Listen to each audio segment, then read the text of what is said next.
ഈശോയുടെ സമാധാനം നമ്മളുടെ ഹൃദയങ്ങളെ ഭരിക്കട്ടെ. കഴിഞ്ഞ ദിവസങ്ങളിൽ നാം മൂലപാപം എന്താണെന്നും അതിൻ്റെ വേരിനെക്കുറിച്ചും ധ്യാനിക്കുകയായിരുന്നു. ഒരു തരത്തിൽ അല്ലെങ്കിൽ മറ്റൊരു തരത്തിൽ ഈ പാപങ്ങൾ നമ്മളുടെ ഹൃദയത്തിൽ, നമ്മളിൽ ഓരോരുത്തരിലും വളർന്ന് അത് അനേക ഫലം പുറപ്പെടുവിക്കുന്നതായിട്ട് നാം കണ്ടു. യാക്കോബിൻ്റെ ലേഖനം 1-ാം അധ്യായം 15-ാം തിരുവചനത്തിൽ ദുർമോഹം ഗർഭം ധരിച്ച് പാപത്തെ പ്രസവിക്കുന്നു, അത് പൂർണ്ണ വളർച്ച പ്രാപിച്ച് മരണത്തെ ജനിപ്പിക്കുന്നത് പോലെ തന്നെ വിശുദ്ധിയുടെ വേരാണ് നമ്മളിൽ ഉണ്ടെങ്കിൽ ആത്മാവിൻ്റെ ഫലങ്ങൾ ഗലാത്തി 5:22-23 തിരുവചനത്തിലെ ആത്മാവിൻ്റെ ഫലങ്ങൾ നമ്മളിൽ നിന്ന് പുറപ്പെടുവിക്കാൻ തുടങ്ങും.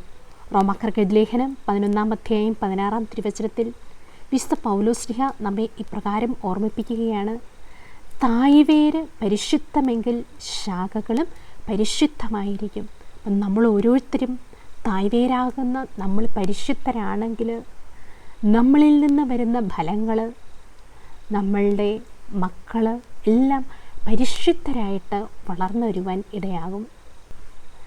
നാം കണ്ടു, ചെടി നട്ടാൽ അതിൻ്റെ വേര് പറിച്ചു കളയാൻ വളരെ എളുപ്പമാണ്. എന്നാൽ ആ ചെടി വലിയ വൃക്ഷമായി കഴിഞ്ഞാൽ അത് പറിച്ചെടുക്കാനായിട്ട് പാടാണ്. ഇതുപോലെ തന്നെയാണ് ഈ പാപത്തിൻ്റെ വേരുകൾ നമ്മളിൽ അതിൻ്റെ തുടക്കമാണെങ്കിൽ നമുക്ക് അത് പറിച്ചു കളയാൻ വളരെ എളുപ്പമാണ്. എന്നാൽ പ്രായം കൂടുന്നതനുസരിച്ച് പാപത്തിൻ്റെ കാഠിന്യവും നമ്മളിൽ കൂടി വരുന്നത് കൊണ്ട് ആ പാപത്തെ നമ്മളിൽ നിന്ന് പറിച്ചെടുക്കാനായിട്ട്, ആ പാപത്തിൽ നിന്ന് നമുക്ക് വിട്ടുപോരാൻ വളരെ പ്രയാസമായിരിക്കും. അതിനുവേണ്ടി നമ്മൾ പുണ്യങ്ങളും ത്യാഗങ്ങളും എല്ലാം അഭ്യസിച്ച് ഈ പാപത്തിൽ നിന്ന്, ആ പാപത്തിൻ്റെ വേരിനെ പറിച്ചു കളയേണ്ടത് ക്രിസ്തുവിൻ്റെ മക്കളായ നമ്മുടെ ഓരോരുത്തരുടെയും കടമയാണ്. ഈശോ നമ്മളെ ഓരോരുത്തരെയും ദൈവമക്കളുടെ സ്ഥാനത്തേക്കാണ് വിളിച്ചിരിക്കുന്നത്. അതുകൊണ്ട് ഈ പാപത്തിൻ്റെ വേരുകൾ എന്തെല്ലാമാണെന്ന് കണ്ടുപിടിച്ചുകൊണ്ട് അവയെ പൂർണ്ണമായിട്ട് നമ്മളിൽ നിന്ന് എടുത്തു മാറ്റുവാൻ വേണ്ടി നമുക്ക് ഓരോരുത്തർക്കും പാപത്തെക്കുറിച്ചും ആ പാപത്തിൻ്റെ മറുമരുന്നിനെക്കുറിച്ചും ധ്യാനിക്കേണ്ടത് വളരെ ആവശ്യമാണ്. ഉൽപ്പത്തി പുസ്തകം 1-ാം അധ്യായം 26-27 തിരുവചനത്തിൽ ദൈവം തൻ്റെ ഛായയിലും സാദൃശ്യത്തിലും മനുഷ്യനെ സൃഷ്ടിക്കുകയാണ്. നമ്മൾ ഓരോരുത്തരും ദൈവത്തിൻ്റെ ഛായയിലും സാദൃശ്യത്തിലുമുള്ളവരാണ്. അതാണ് എഫെസൊസ്യർക്ക് ലേഖനം 4-ാം അധ്യായം 24-ാം തിരുവചനത്തിൽ യഥാർത്ഥ വിശുദ്ധിയിലും നീതിയിലും ദൈവത്തിൻ്റെ സാദൃശ്യത്തിൽ സൃഷ്ടിക്കപ്പെട്ട പുതിയ മനുഷ്യരെ ധരിക്കുവിൻ. അപ്പോൾ യഥാർത്ഥ വിശുദ്ധിയും യഥാർത്ഥ നീതിയുമാണ് ദൈവത്തിൻ്റെ ഛായ അഥവാ ദൈവത്തിൻ്റെ സാദൃശ്യം എന്ന് അറിയപ്പെടുന്നത്. നമ്മൾ ഭൗതികമായിട്ട് ചിന്തിക്കുമ്പോൾ നമുക്കൊക്കെ ഈ കാലഘട്ടത്തിൽ ഒരു ബഡ് ചെയ്ത ഒരു ചെടി നടുകയാണെങ്കിൽ, ഒരു വൃക്ഷം നടുകയാണെങ്കിൽ 3 വർഷം കൊണ്ട് ഫലം പുറപ്പെടുവിക്കും. ഇതുപോലെ തന്നെ നമ്മുടെ ഓരോരുത്തരുടെയും ജീവിതത്തിൽ നമ്മളെയൊക്കെ ആ സ്റ്റെമ്മ്, നമ്മുടെ യഥാർത്ഥത്തിൽ വേര് ദൈവത്തിൻ്റെ ഛായയിലും സാദൃശ്യവുമായിരുന്നു. എന്നാൽ ഏദൻ തോട്ടത്തിൽ വെച്ച് നമ്മൾ ഓരോരുത്തരും ബഡ് ചെയ്യപ്പെട്ട് പാപമാകുന്ന ഫലങ്ങളാണ് കൂടുതലും നമ്മളിൽ നിന്ന് പുറപ്പെടുവിക്കുന്നത്. ഓരോ മനുഷ്യൻ്റെയും ചായ്വ് എപ്പോഴും നന്മയേക്കാളുപരി തിന്മയിലേക്കാണ്. യഥാർത്ഥത്തിൽ നമ്മൾ ഓരോരുത്തരും നമ്മുടെ ആ വേര് ദൈവത്തിൽ നിന്ന് തന്നെയാണ്. അതുകൊണ്ട് ഈ ഏദൻ തോട്ടത്തിൽ വെച്ച് ബഡ് ചെയ്യപ്പെട്ട നമ്മൾ ഓരോരുത്തരും അത് എന്നേക്കുമായിട്ട് പറിച്ചു കളഞ്ഞുകൊണ്ട് നമ്മുടെ യഥാർത്ഥ റൂട്ടായ ആ ഈശോയിൽ ദൈവത്തിൻ്റെ സാദൃശ്യത്തിലേക്കും ഛായയിലേക്കും നമുക്ക് ഓരോരുത്തർക്കും കടന്നു വരാം. കഴിഞ്ഞ ദിവസങ്ങളിൽ നാം ധ്യാനിക്കുകയായിരുന്നു, മൂലപാപമാകുന്ന അഹങ്കാരമാകുന്ന പാപം എല്ലാ പാപങ്ങളുടെയും മാതാവാണെന്ന്. ഈ പാപത്തിലൂടെയാണ്, അഹങ്കാരത്തിലൂടെയാണ് ലോകത്തിലേക്ക് പാപം കടന്നു വന്നത്. രണ്ടാമത്തെ ആ മൂലപാപമായ ദ്രവ്യാഗ്രഹത്തെക്കുറിച്ച് ഇന്ന് നമുക്ക് ധ്യാനിക്കാം. എന്താണ് ദ്രവ്യാഗ്രഹം? ധനത്തോടുള്ള അമിതമായ സ്നേഹം, അമിതമായ താല്പര്യം, ഇതിനെയല്ലേ നാം ദ്രവ്യാഗ്രഹം എന്ന് വിളിക്കുന്നത്. വിശുദ്ധ പൗലോസ്ലീഹ കൊളോസ്യർക്ക് ലേഖനം 3-ാം അധ്യായം 5-ാം തിരുവചനത്തിൽ ദ്രവ്യാഗ്രഹത്തെക്കുറിച്ച് പറയുന്നുണ്ട്. ഇവിടെ പറയുകയാണ്, അതുകൊണ്ട് നിങ്ങളിൽ ഭൗമികമായിട്ടുള്ളവരെല്ലാം അസന്മാർഗികത, അശുദ്ധി, മനഃക്ഷോഭം, ദുർവിചാരങ്ങൾ, വിഗ്രഹാരാധന തന്നെയായ ദ്രവ്യാസക്തി ഇവയെല്ലാം നശിപ്പിക്കുവിൻ.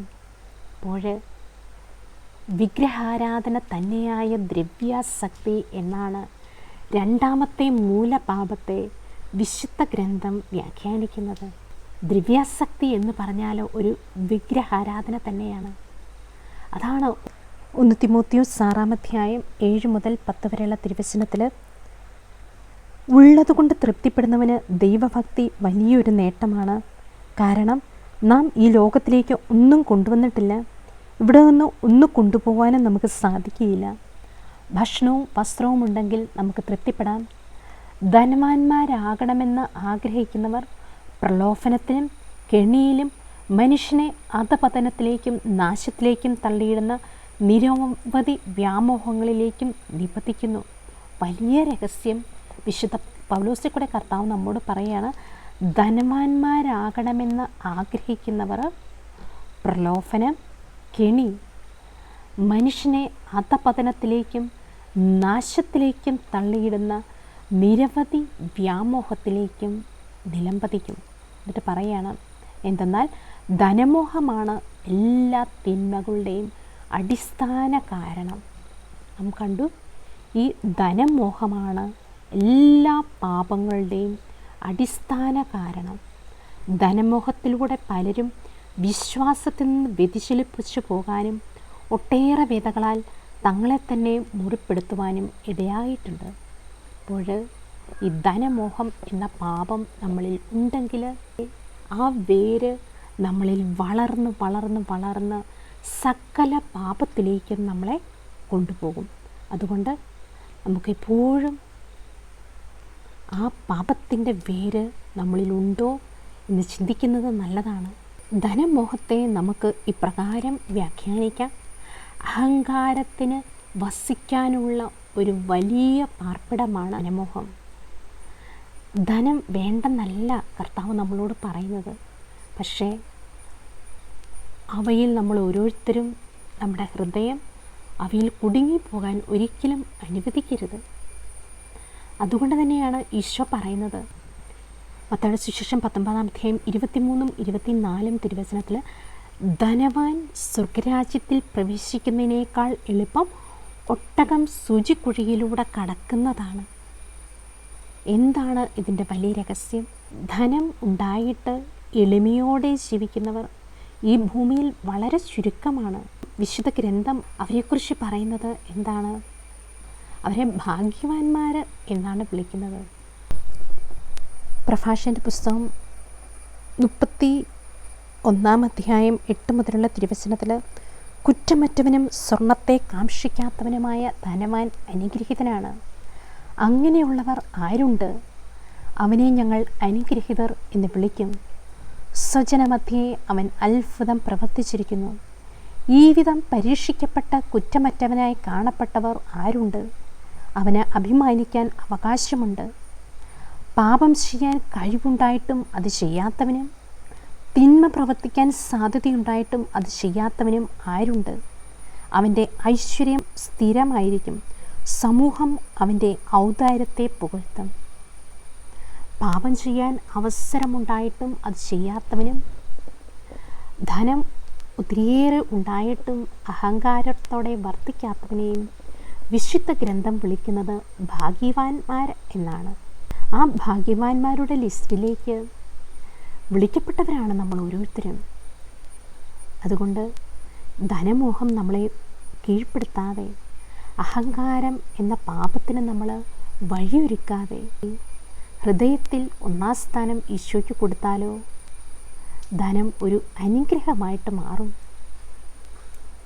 പ്രഭാഷകൻ്റെ പുസ്തകം 5-ാം അധ്യായം 1 മുതലുള്ള തിരുവചനങ്ങൾ നമ്മെ ഓർമ്മിപ്പിക്കുകയാണ്: സമ്പത്തിൽ ആശ്രയിക്കരുത്, എനിക്ക് മതിയാവോളം ഉണ്ടെന്ന് മേനി പറയുകയും അരുത്. സ്വന്തം കഴിവിൽ ആശ്രയിച്ച് ഹൃദയ അഭിലാഷങ്ങൾക്കൊത്ത് ജീവിക്കരുത്. ആരുണ്ട് എന്നെ നിയന്ത്രിക്കാൻ എന്ന് പറയരുത്. കർത്താവ് നിന്നെ ശിക്ഷിക്കും തീർച്ച. പറയാണ്, സമ്പത്തിൽ നമ്മൾ ഒരിക്കലും ആശ്രയിക്കരുത്. ഈ സമ്പത്തിൽ ആശ്രയിച്ചാൽ അത് കഴുകനെ പോലെ പറന്നു പോകും, അപ്രത്യക്ഷമാകും. സുഭാഷിതങ്ങൾ 23-ാം അധ്യായം 5-ാം തിരുവചനത്തിൽ സമ്പത്തിന്മേൽ കണ്ണു വയ്ക്കുമ്പോഴേക്കും അത് അപ്രത്യക്ഷമാകും, കഴുകനെ പോലെ ചിറക് വെച്ച് ആകാശത്തിലേക്ക് പെട്ടെന്ന് അത് പറന്നു പോകും. അപ്പോൾ നമ്മൾ സമ്പത്തിൽ ആശ്രയിക്കാൻ, സമ്പത്തിൻ്റെ പുറകെ പോയാൽ അത് കഴുകനെ പോലെ ഓടും. എന്നാൽ കർത്താവിൻ്റെ പുറകെ നമ്മൾ പോയാലോ സമ്പത്ത് നമ്മുടെ പുറകെ വരും. അതാണ് ദൈവത്തിൻ്റെ വിശ്വസ്തത. കാരണം ദൈവം ഈ ഭൂമിയിൽ എല്ലാം സൃഷ്ടിച്ചത് നമുക്ക് ഓരോരുത്തർക്കും വേണ്ടിയാണ്. പാപമില്ലാത്ത അവസ്ഥയിലായിരുന്നപ്പോൾ മനുഷ്യന്, അതായത് ദൈവത്തിൻ്റെ ഛായയിലും സാദൃശ്യത്തിലും ആയിരുന്നപ്പോൾ അവന് സകല സൃഷ്ടികളുടെ മേലുള്ള ആധിപത്യം അവൻ്റേതായിരുന്നു. എന്നാൽ പാപം വന്നപ്പോൾ ഈ സൃഷ്ടപ്രപഞ്ചം മുഴുവൻ മനുഷ്യനെ കീഴ്പ്പെടുത്തുകയും മനുഷ്യൻ പാപത്തിന് അടിമകളായി തീരുകയും ചെയ്തു. യഥാർത്ഥ ആ വിശുദ്ധിയിലേക്കും നീതിയിലേക്കും നമ്മൾ ഓരോരുത്തരും കടന്നു വരുമ്പോൾ സമ്പത്ത് നമ്മളെ അനുഗമിക്കും. നാം സമ്പത്തിൻ്റെ പുറകെ ഒരിക്കലും പോകരുത്. അത് കഴുകനെ പോലെ പറന്നു പോകും. സുഭാഷിതങ്ങളുടെ പുസ്തകം 11-ാം അധ്യായം 28-ാം വചനം വീണ്ടും നമ്മെ ഓർമ്മിപ്പിക്കുകയാണ്, ധനത്തെ ആശ്രയിക്കുന്നവർ കൊഴിഞ്ഞു വീഴും, നീതിമാൻ പച്ചില പോലെ തഴയ്ക്കും. നമ്മൾ ധനത്തെ ആശ്രയിച്ച് ജീവിക്കുകയാണെങ്കിലോ നമ്മൾ ഓരോരുത്തരും കൊഴിഞ്ഞു പോകും.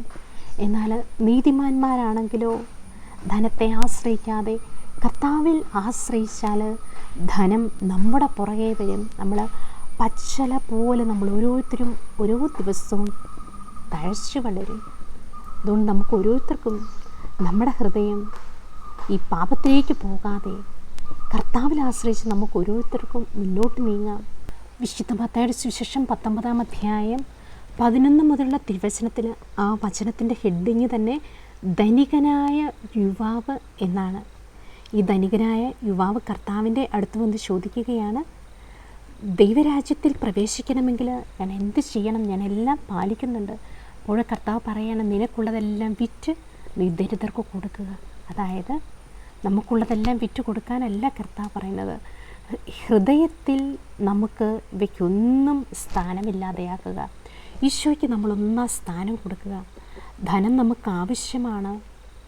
ചിലർ കർത്താവിന് വേണ്ടി ജീവിക്കുന്നതാണെന്നും പറഞ്ഞ് എല്ലാം ഉപേക്ഷിച്ച് പോകും. കർത്താവ് അതല്ല നമ്മളിൽ നിന്ന് ആഗ്രഹിക്കുന്നത്. ഓരോരുത്തർക്കും ദൈവം ഓരോ വിളിയാണ് കൊടുക്കുന്നത്.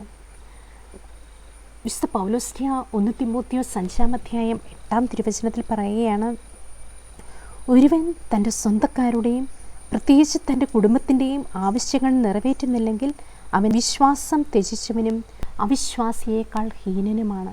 അപ്പോൾ നമ്മുടെ കുടുംബത്തിൻ്റെ ഉത്തരവാദിത്തങ്ങൾ, നമുക്ക് വേണ്ടതെല്ലാം നമ്മൾ ചെയ്യണം. എന്നിരുന്നാലും ഇവയൊന്നും നമ്മുടെ ഹൃദയത്തിന് സ്ഥാനം പിടിക്കാൻ ഇടയാകരുത്. മനുഷ്യമക്കളെ ഞെരുക്കുന്ന ഒരു പാപം തന്നെയാണ് ധനമോഹം. ഈ ഭൂമിയിൽ ജീവിച്ചിട്ട് ആരെങ്കിലും ധനത്തെ ആഗ്രഹിക്കാതെ പോയിട്ടുണ്ടോ? ഹൃദയത്തിൽ ധനത്തിന് സ്ഥാനം കൊടുക്കാതെ ആരെങ്കിലും ഈ ഭൂമിയിൽ ജീവിക്കുന്നുണ്ടോ? ഇതുകൊണ്ട് തന്നെയാണ് സഭ ദാരിദ്ര്യം എന്ന വ്രതം എടുത്തിരിക്കുന്നത്. കാരണം ഈ പാപത്തെ നമ്മൾ ഓരോരുത്തരും കീഴ്പ്പെടുത്തണം. ഒന്നിലും നമ്മൾ അറ്റാച്ച്ഡ് അല്ലാതിരിക്കുക. ഒന്നിനും ഒരു പാപവും ഒന്നും ധനവും നമ്മുടെ ഹൃദയത്തെ കീഴ്പ്പെടുത്താതിരിക്കുക. ഇതാണ് കർത്താവ് നമ്മളിൽ നിന്ന് ഓരോരുത്തരിലും ആഗ്രഹിക്കുന്നത്. അതാണ് ലൂക്കായുടെ സുവിശേഷം 21-ാം അധ്യായം 35-ാം തിരുവചനത്തിൽ പറയുന്നുണ്ട്, സുഖലോലുപത, മദ്യാസക്തി, ജീവിത വിഗ്രഹത ഇവ നമ്മുടെ ഹൃദയത്തെ പെട്ടെന്ന് കീഴ്പ്പെടുത്തും. സുഖലോലുപത വരുന്നത് എവിടെ നിന്നാണ്? ധനത്തിൽ നിന്നാണ്. ധനം വരുമ്പോഴാണ് നമുക്ക് ശരീരത്തെ സുഖിപ്പിക്കാനുള്ള ആഗ്രഹം ഉണ്ടാകുന്നത്. ധനമോഹം നമ്മളെ കീഴ്പ്പെടുത്താതിരിക്കട്ടെ. ആ ദ്രവ്യാഗ്രഹം എന്ന ആ പാപത്തിൻ്റെ മറുമരുന്ന് എന്താണ്? അതാണ് ദാനധർമ്മം. പ്രഭാഷകൻ്റെ പുസ്തകം 17-ാം അധ്യായം 22-ാം തിരുവചനത്തിൽ മനുഷ്യൻ്റെ ദാനധർമ്മത്തെ മുദ്രത്തെ എന്ന പോലെ കർത്താവ് വിലമതിക്കുന്നു. അവൻ്റെ കാരുണ്യത്തെ കണ്ണിലെ കൃഷ്ണമണിയെ പോലെ അവിടുന്ന് കരുതുന്നു. ദാനധർമ്മത്തെ കർത്താവ് വിളിക്കുന്ന എന്താണ്? മുദ്രത്തെ എന്നതുപോലെയാണ് കർത്താവ് പരിഗണിക്കുന്നത്. അപ്പം ധനമോഹം എന്ന പാപം നമ്മളിലുണ്ടോ? നമ്മൾ ധനവാന്മാരാണോ? കർത്താവ് നമുക്കൊരു മുദ്രം തരണമെങ്കിൽ ഈ ദാനധർമ്മം എന്ന മറുമരുന്ന് നമ്മൾ ഓരോരുത്തരും സ്വീകരിക്കണം. നമ്മൾ കണ്ടു, ധനവാൻ സ്വർഗരാജ്യത്തിൽ പ്രവേശിക്കുന്നതിനേക്കാൾ എളുപ്പം ഒട്ടകം സൂചിക്കുഴിയിലൂടെ കടക്കുന്നതാണ് എന്ന്.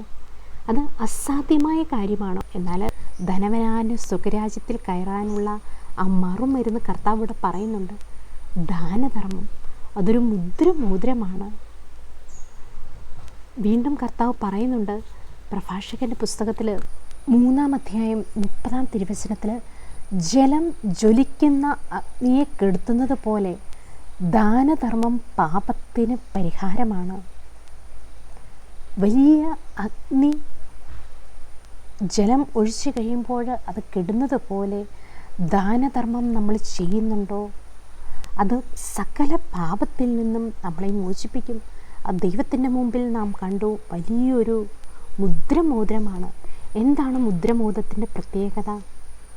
രാജാവ് തൻ്റെ പുത്രന് നൽകുന്ന ഏറ്റവും വലിയൊരു അടയാളമാണ് ആ മുദ്രമോതിരം. സ്വന്തമായി സ്വീകരിക്കുന്നതിൻ്റെ അടയാളമാണ്. വിവാഹ ജീവിതത്തിലും ഒരു മോതിരമാണ് പരസ്പരം അണിയുന്നത്. സ്വന്തമാണ് എന്നതിൻ്റെ അടയാളമാണ്. ഇതുപോലെ ധനവാന്മാരാണെങ്കിൽ, നമ്മൾ ഓരോരുത്തരും ധനമോഹം നമ്മളെ കീഴ്പ്പെടുത്തുന്നുണ്ടെങ്കിൽ, നമുക്ക് കിട്ടിയ സമ്പത്തിൻ്റെ ഒരു ഭാഗം മറ്റുള്ളവർക്കും കൂടി പാവങ്ങൾക്ക് വേണ്ടി നമ്മൾ നൽകിയാലോ? അവിടെ വലിയൊരു മുദ്രമോതിരം നമ്മൾ ഓരോരുത്തരും സ്വീകരിക്കുകയാണ്.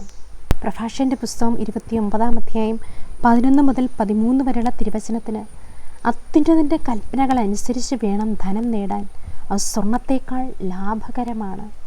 പറയാണ്, ധനം നമുക്ക് വേണം, അത് കർത്താവിൻ്റെ കൽപ്പനകളനുസരിച്ച് നമ്മൾ നേടിയാലോ അത് സ്വർണത്തേക്കാൾ വലുതാണ്. എന്നിട്ട് പറയാണ്, ദാനധർമ്മമായിരിക്കട്ടെ നിൻ്റെ നിക്ഷേപം, എല്ലാ തിന്മകളിൽ നിന്ന് അത് നിന്നെ രക്ഷിക്കും. നമ്മുടെ ഓരോരുത്തരുടെയും നിക്ഷേപം ബാങ്കിലാണോ നമ്മൾ ഇടേണ്ടത്? അത് വേണം, അത് ആവശ്യമാണ്. അതുപോലെ നമ്മൾ ദാനധർമ്മം ചെയ്താലോ അത് നമ്മുടെ വലിയൊരു നിക്ഷേപമാണ്. എന്നിട്ട് പറയുകയാണ്, എല്ലാ തിന്മകളിൽ നിന്ന് അത് നിന്നെ രക്ഷിക്കും. ഇത് കർത്താവിൻ്റെ വചനമാണ്. പല വലിയ കുടുംബങ്ങളും നശിക്കാത്തതിൻ്റെ കാരണം എന്താണ്? അവർ ദാനധർമ്മം ചെയ്യുന്നത് കൊണ്ടാണ്.